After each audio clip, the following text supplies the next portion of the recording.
Hello students, मैं अभिनव शर्मा। तो इस लेक्चर के अंदर हम एक थ्योरम डिस्कस करेंगे, अर्जेला-एस्कोलिस थ्योरम, जो डिफरेंशियल इक्वेशन के अंदर है। हमारे पास एमएससी मैथ फर्स्ट सेमेस्टर का सिलेबस है, जो उसमें थ्योरम है अर्जेला-एस्कोलिस थ्योरम।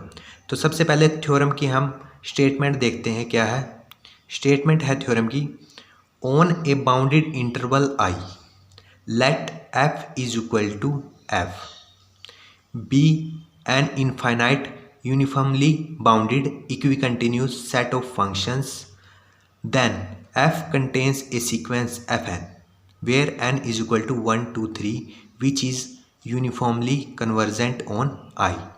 तो स्टेटमेंट में क्या है इस थ्योरम की कि हमारे पास एक ऑन ए बाउंडेड इंटरवल आई, हमारे पास f क्या है, एक इनफाइनाइट यूनिफॉर्मली बाउंडेड और equi continuous set of functions है। मतलब f हमारे पास सेट ऑफ फंक्शंस हैं जो कि इनफाइनाइट हैं, यूनिफॉर्मली बाउंडेड हैं और इक्वी कंटिन्यूस हैं। तो हमें प्रूव क्या करना है कि देन f कंटेन्स ए सीक्वेंस fn, कि f एक सीक्वेंस कंटेन करेगी fn, जो कि हमारे पास वो सीक्वेंस होगी fn, वो क्या होगी, यूनिफॉर्मली कन्वर्जेंट होगी उस इंटरवल i में।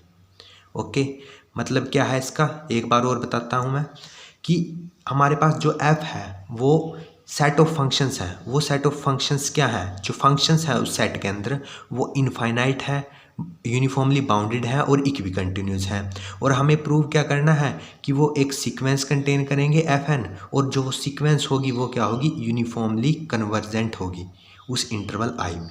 तो ये करना है हमें। सबसे पहले तो हमें क्या करना है, एक सीक्वेंस एग्जिस्ट करेगी fn, कि वो एक सीक्वेंस कंटेन करेगा, और फिर उस सीक्वेंस fn को क्या दिखाना है कि वो क्या है, यूनिफॉर्मली कन्वर्जेंट है।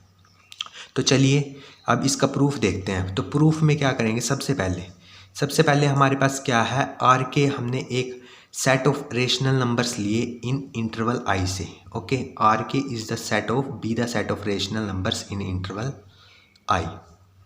नाउ अब हम क्या करेंगे, एक सेट कंसीडर करेंगे कि सेट एफ आर वन, जहाँ पर f हमारे पास उस सेट ऑफ फंक्शन से लिया है हमने यहाँ से।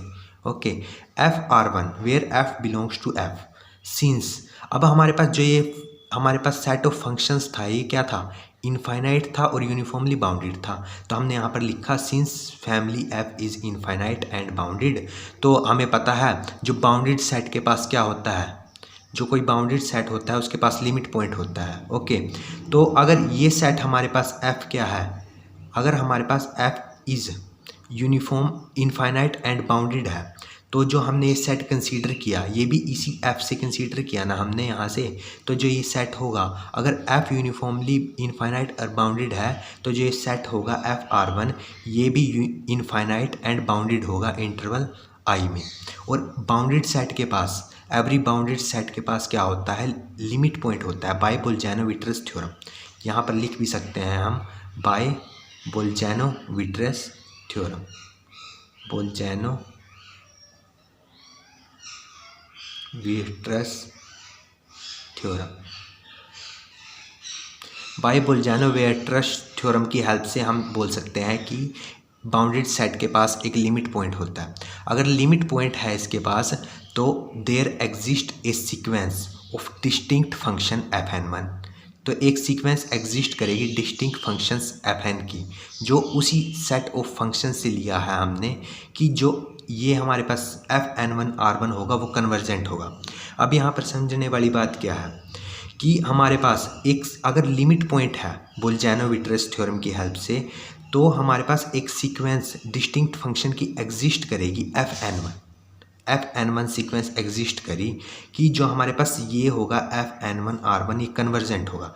कन्वर्जेंट होने का मतलब क्या है, कन्वर्जेंट होने का मतलब है कि उसके पास एक लिमिट है। मतलब अगर उसके पास फंक्शन सेट ऑफ फंक्शंस के पास अगर लिमिट पॉइंट मिल गया, तो लिमिट होने का मतलब क्या है कि वो जो सीक्वेंस है वो क्या करेगी, सेट ऑफ फंक्शंस होगा वो कन्वर्ज करेगा। तो इसी कारण से ये fn1 r1 क्या है, कन्वर्जेंट है। तो मतलब हमारे पास जो fn1 है वो r1 पॉइंट पर क्या कर गया, कन्वर्ज कर गया। अब इसी तरह हम लेके चले थे fr1 फैमिली, ठीक है, सेट ऑफ फंक्शन हम F(R1) लेके चले थे और हमने Fn1R1 को कन्वर्जेंट बोला।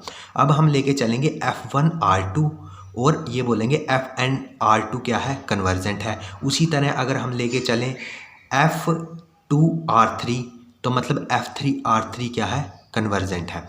तो अब नेक्स्ट देखते हैं क्या है। Now consider the sequence Fn1R2। ठीक है, जैसे हमने वहाँ पर Fr1 कंसीडर की थी, अब यहाँ पर करेंगे sequence Fn1R2 where Fn1 belongs to F। Then अब ये हमने कहाँ से लिया, उसी F सेट ऑफ फंक्शन से, और वो सेट ऑफ फंक्शन क्या था, F क्या था, set of function infinite and bounded था यहाँ से स्टेटमेंट से। तो इनफाइनाइट और बाउंडेड था तो बुल्जानो-वेइटरस थ्योरम की हेल्प से हम बोल सकते हैं कि इसके पास क्या है, लिमिट पॉइंट है। लिमिट पॉइंट है तो therefore there exist a sequence of function Fn2 such that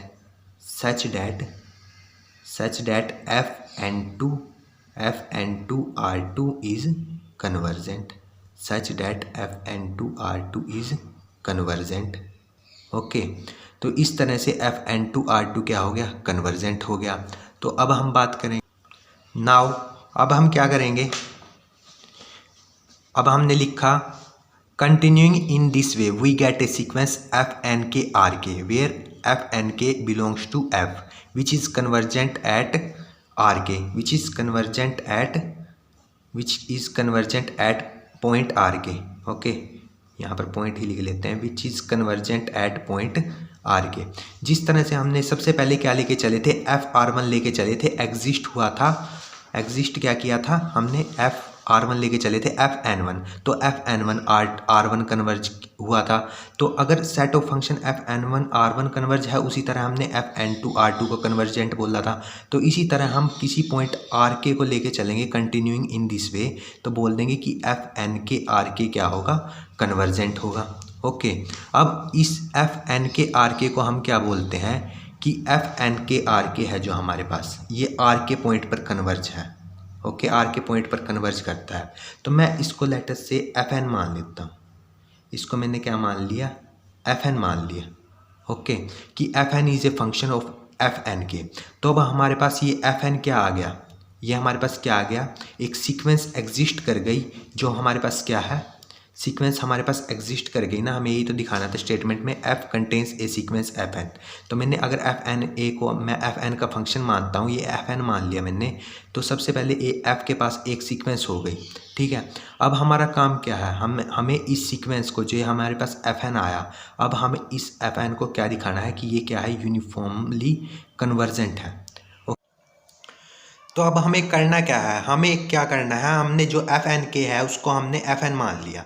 तो अब हमारा काम है कि वो सीक्वेंस थी जो हमारे पास Fn, वो उस सीक्वेंस को जो एग्जिस्ट की, उस Fn सीक्वेंस को हमें क्या दिखाना है कि क्या है वो uniformly convergent on I.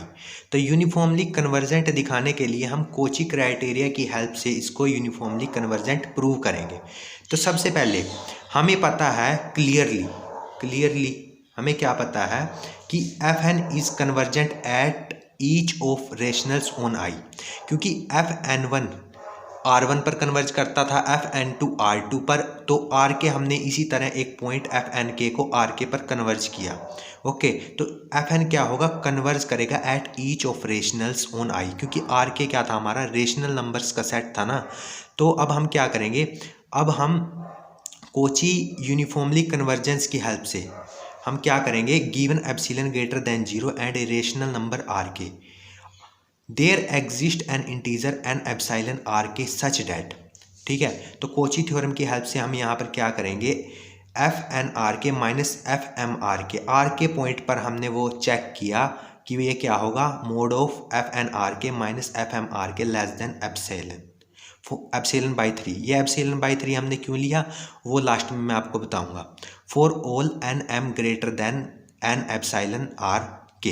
Okay, तो ये Rk पॉइंट पर हमने कोची क्राइटेरिया की डेफिनेशन लगाई, तो Rk पॉइंट पर लगाई, लेकिन हमें तो यूनिफॉर्मली कन्वर्जेंट की बात करनी है, मतलब आई इंटरवल पर कोई भी एक पॉइंट सेलेक्ट करके उस पर चेक करना है। ये तो हमने Rk पॉइंट पर चेक किया। ओके, अब हमें डेफिनेशन में, स्टेटमेंट में एक और गिवन था कि वो जो हमारे पास फैमिली है वो क्या है, सेट ऑफ फंक्शंस हैं वो इक्वी कंटिन्यूस भी हैं। इक्वी कंटिन्यूस की डेफिनेशन लगाएंगे, क्या होती है इक्वी कंटिन्यूस, अगर एफ इक्वी कंटिन्यूस है ऑन आई तो for epsilon greater than zero के लिए there exist delta greater than zero exist करता है। जो ये डेल्टा होता है ये सिर्फ एप्सिलॉन पर डिपेंड करता है और इंडिपेंडेंट होता है पॉइंट्स पर, इन टी और टी डैश पॉइंट्स पर इंडिपेंडेंट होता है, सिर्फ एप्सिलॉन डेल्टा पर डिपेंड, डेल्टा सिर्फ एप्सिलॉन पर डिपेंड करता है और एफ बिलोंग्स टू एफ पर भी इंडिपेंडेंट होता है। तो डेफिनेशन होती है mode of F T minus F T bar is less than epsilon bye 3 van ever T minus T bar less than delta epsilon. ये भी एप्सिलॉन बाय 3 क्यों लिया ये भी आपको लास्ट में पता चला जाएगा। तो अब हम क्या करेंगे, हमें तो क्या दिखाना था, यूनिफॉर्मली कन्वर्जेंट इक्वी कंटिन्यूस की डेफिनेशन लगाई और आर के पॉइंट पर कोची क्राइटेरिया लगाया। अब हम क्या करेंगे, जो इंटरवल आई था, इंटरवल आई को डिवाइड्स करेंगे सब इंटरवल्स में। Now divides I into finite number of सब इंटरवल्स I1 टू IP कि हमारे पास जो लार्जेस्ट इंटरवल की लेंथ होगी वो डेल्टा एप्सिलॉन से छोटी होगी। तो now for each sub interval I k of आई, जैसे हमारे पास इंटरवल आई था, ठीक है, तो उसके सब इंटरवल्स हैं, जैसे कोई उसका सब इंटरवल आई के है, ठीक है, तो उस आई के से मैंने कोई पॉइंट सेलेक्ट किया आर के बार, ठीक है, आर के बार कोई पॉइंट मैंने उससे सेलेक्ट किया, तो मैं कोई टी पॉइंट ले लेता हूँ। अब मुझे यूनिफॉर्मली कन्वर्जेंस चेक करनी है, एफ एन को यूनिफॉर्मली कन्वर्जेंट प्रूव करना है उन इंटरवल आई पर, तो मैं कोई एक पॉइंट टी सेलेक्ट करता हूँ इंटरवल आई से। तो आई के जो है वो सब इंटरवल है, तो टी आई के से भी बिलोंग करेगा। For K is equal to 1 to P हमने डिवाइड किया था उसको सब इंटरवल में। एन एप्सिलॉन को मान लेते हैं maximum of N epsilon R1, N epsilon R2 bar और N epsilon RP bar. Now अब यहाँ से देखो, आप यहाँ से हमारा जो हमें प्रूव करना है वो हमारी प्रूव होगी यूनिफॉर्म कन्वर्जेंस FN। तो यहाँ से कोची क्राइटेरिया की हेल्प से क्या करना होता है, एफ एंड टी पॉइंट हमने लिया है ना इंटरवल आई से कोई भी, तो F n T minus F M T इसको हमें लेस देन एप्सिलॉन दिखाना है। ओके, तो लेस देन एप्सिलॉन दिखाने के लिए हम इसके अंदर क्या करेंगे, मैंने इसके अंदर क्या किया, एफ एन आर के बार ऐड किया और एफ एन आर के बार को मैंने सब्ट्रैक्ट किया। इसी तरह एफ एम आर के बार को सब्ट्रैक्ट किया और एफ एम आर के बार को ऐड किया और ये एज इट इज़ हमने लिख दिया। तो मोड की प्रॉपर्टी से ये मोड को मैं कैसे लिख सकता हूँ, इसको मैंने एक साथ लिख लिया एफ एन टी और एफ एन आर के बार को, ओके, और इसको मैंने एक साथ लिख लिया इन दोनों टर्म्स को, इसको और किस टर्म को लिखा मैंने एक साथ, एक तो इसको लिखा यहाँ पर माइनस आएगा, ओके, एक इस टर्म को लिखा मैंने और यहाँ पर एफ एम आर के बार और minus F M T, okay, ये मोड लेस देन इक्वल का साइन आ जाएगा और मोड की प्रॉपर्टी के हेल्प से हमने इसको ऐसे लिख दिया। ओके, अब बात आती है यहाँ पर कि जो ये वैल्यू थी हमने जो दो वो किए थे, एक आर के पॉइंट पर चेक किया था और इक्वी कंटिन्यूस की डेफिनेशन की हेल्प से। अब यहाँ पर देखो, यहाँ पर एफ एन है और पॉइंट आर के लिया और एफ एम है, तो यहाँ से मैं क्या लिख सकता हूँ, यहाँ से मैं क्या लिख सकता हूँ, यहाँ से मैं क्या लिख सकता हूँ, F N T minus F N R के बार। ओके, ये किस इक्वेशन की हेल्प से लिख सकता हूँ मैं, यहाँ से ये भी एप्सिलॉन बाई 3 है, ये भी एप्सिलॉन बाई 3 है और ये भी एप्सिलॉन बाई 3 है। तो ये एप्सिलॉन बाई 3 मैंने क्यों लिया, पहले मैं आपको ये बता देता हूँ। ये मैंने इसलिए लिया ताकि मैं इसको लेस देन एप्सिलॉन दिखा सकूँ कि ये क्या है, यूनिफॉर्मली कन्वर्जेंट है, ये इसलिए तो हमने यहाँ पर एप्सिलॉन बाई 3 लिया था। ओके, तो अब फ्रॉम इक्वेशन सेकंड के हेल्प से यहाँ पर एफ है और पॉइंट्स है टी और टी बार, यहाँ पर एफ एन है और पॉइंट है टी और आर के बार। तो फ्रॉम इक्वेशन 2 की हेल्प से ये वाली टर्म तो हो जाएगी लेस देन एप्सिलॉन बाई 3।